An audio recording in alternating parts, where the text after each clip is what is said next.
Hi there, welcome to the video. I'm gonna make this video like this, just walking around, just talking to you because I want to go over an idea from the title. I believe the title is going to be, it's very simple, and I just want to go over something that will automatically, immediately change your life for the better. And if you continue using this criteria to run your life on, or use as the foundation for the things that you do, how you think, how you speak, how you act out in the world, how you relate to the present moment as a spiritual, divine, infinite being, if you do this, it will just improve your life. So let's get into it. Let's not overcomplicate it. Let's make it very, very simple. Everything is energy. Everything that you see around you is energy. It is made up of energy at its core. Energy is the core of our universe, of our existence, of who we are. Everything you see around me right now is actually made up of energy. You know, it seems very solid. Let me go pick up one of these rocks, which is very solid. And so you have this thing right here that's very solid. Now, it is pretty solid in my physical existence. I'm not going to drop it on my foot because that would hurt, because it is a solid object. But at its core, this is vibrating. It is made up of energy, vibrations, frequencies, or it's vibrating on a certain frequency. And the whole world operates in this way. Now, why is this? What does this have to do with it being simple? What does this have to do with living your life? What does that have to do from a practical standpoint? Let's go with that. This is the practical application of everything is energy. If you live your life energetically, if you prioritize the energy in your life, and I'll tell you how to do it, but if you prioritize the energy in your life over what is just you see physically, your life will change. Your life will be coming from the foundation of what makes everything up versus the product or the byproduct of that energy. So how do you do this? How do you live very simply? Here's how you do it. First, you make sure that the natural mechanisms that have been built into you as a divine, co-creative, infinite being, as a spiritual being in a human body, you make sure that inner mechanisms, energetic mechanisms, divine mechanisms, are being used properly or being fine-tuned so that you can read energy. Because we all have the ability to be highly intuitive. In fact, I have a video coming out about this, or it's already out, 5 signs that you're highly intuitive, and I also give ways in which you can improve your intuition, connect more with the divine. So check that out, and if it's not out yet, just wait a couple days, it'll be out soon.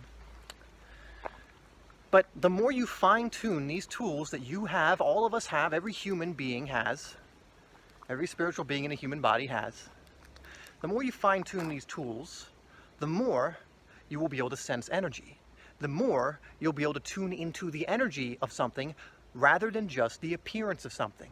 The more you will feel rather than overthink.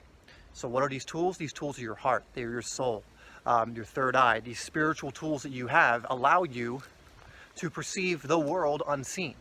The world that you don't just see with your 2 physical eyes. These eyes and our 5 senses allow us to perceive the physical world, but we have other senses that we haven't been taught about in school. We have our 6th sense, our spiritual sense. We have our heart. We have our intuition. We have these tools which allow us to perceive the things that our naked eye cannot see, to perceive the things that our other senses, our smell, perhaps, our hearing, and everything else cannot perceive. But we can through these other means. And so you build up these abilities, natural abilities, through things like meditation, through things like going out into nature. Like I love coming out here and just walking around. I go up to the beach as well every single day, which is just kind of up that way, kind of a minute or 2 with a little scooter up the road. I love doing that because it helps me connect. It helps me fine-tune these spiritual instruments that we've all been endowed with. And the more you fine-tune these things, the more you'll be able to read energy, perceive energy. And then it becomes very, very simple. You follow the highest energy in everything you do in life. The energy that feels light over the energy that feels heavy. If you do that, I mean, this is another way of saying follow your heart. This is another way of saying follow your intuition, because your intuition will never lead you to the energy that's heavy or to the energy that will not serve you.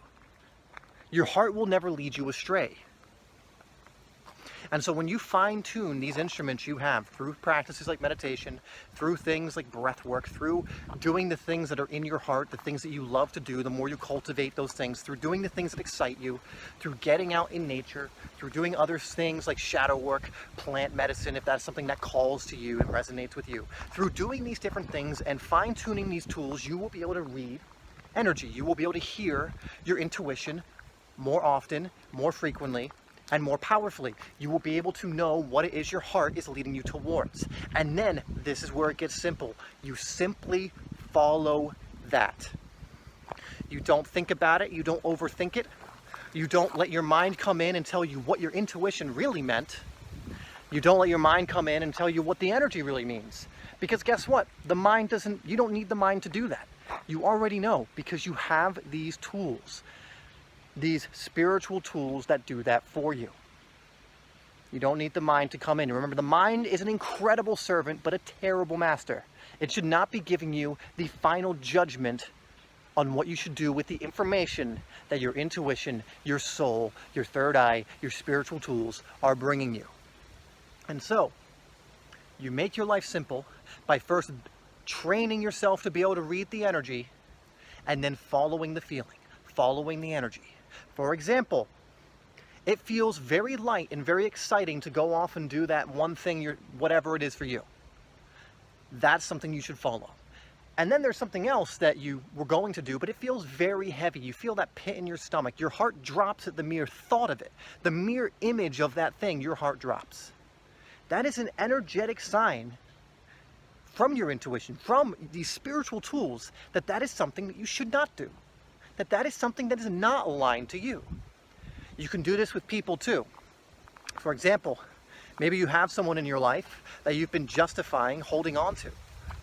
Maybe it's a long, friendship you've had, but it's never really been aligned, or you've grown and they haven't, whatever else it is. This is not a call. Again, this is nothing you have to do. These are just observations and things you can take on board if you think they serve you. But let's say you have that relationship, and every time you hang out with that person, it's heavy and it's dense and you do not feel good. Anytime you think about that person, you know you're going to go hang out later and it doesn't feel good. You don't really want to do it, but you feel obligated to do it. That is, again, these spiritual tools telling you, energetically, that's not a match. But then there's that other person, maybe that person you just met and you had that incredible conversation with, and you have this great feeling about it. You want to hang out with more, but you're not contacting them. You're not going to go hang out with them. You're not going to do something because your head is overthinking and goes, oh, well, is it too early to do that? Should I do that? I mean, the energy is telling me I should go do that, but should I? But again, we let our heads in. It's very simple. If you're getting that feeling, there's a reason for it. Feelings are not coincidental. Energy coming in and receiving it is not coincidental. It's happening for a reason. If you're excited about something, there's a reason for it. You're meant to follow through with that thing. If you feel love towards something, true, genuine from your heart love towards something, there's a reason for it. You're meant to go off and follow that, to see where that takes you.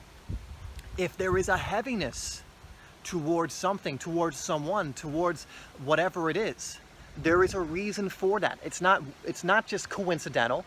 It's not just like, oh, it's just random. I feel heavy sometimes for this and light for this and blah, blah, blah. No, it's a very real mechanism, a very real tool that is trying to lead you to the things that keep you in your heart, help raise your vibration, help you live in a more fulfilled way, and let go of and move away from the things that are dense and are causing you to not be able to live, or are creating outcomes from your choices that are causing you to live in a way you don't want to live. And so it is very, very simple, and I'll leave you off again with what that is. It's very simple. Follow the feeling, follow the energy, develop the tools that help you do this, and then follow it. It doesn't feel good to do that one thing, and you know that not good feeling is coming from a good place, from your heart, from your soul, not just your head, but your soul and your heart is telling you this doesn't feel good, something feels off. Don't engage with it. Don't get hooked into that energy. Your heart's telling you this is exciting, this is something you should follow, this is going to allow for whatever, like good things, and you just get that feeling. This feels good to my heart and to my soul. This excites me, this puts me in the energy of love and gratitude. I feel light. when I think about this thing, when I engage in this thing, when I'm with this person, whatever else it is, it's simple. Go do more of that. All right, so I'm going to leave you off there. Again, life is really, in my eyes, not that hard. It is very, very simple when you learn the laws of the universe, when you learn what's going on, when you learn how to develop these tools, and then you just follow them. It becomes very, very simple. It becomes very, very, in a way, effortless. There is effort, there is energy being used, but you actually put it towards things you enjoy, which doesn't drain you. And it becomes beautiful, magnificent, abundant, loving, because guess what? You're only moving towards things that are those things, and where your focus goes, energy flows. What you focus on grows. What you appreciate, appreciates. Anyway, that's going to be it for this video. Thank you so much for tuning in. I hope you like that little shake. As always, you are loved, and I will see you in the next video.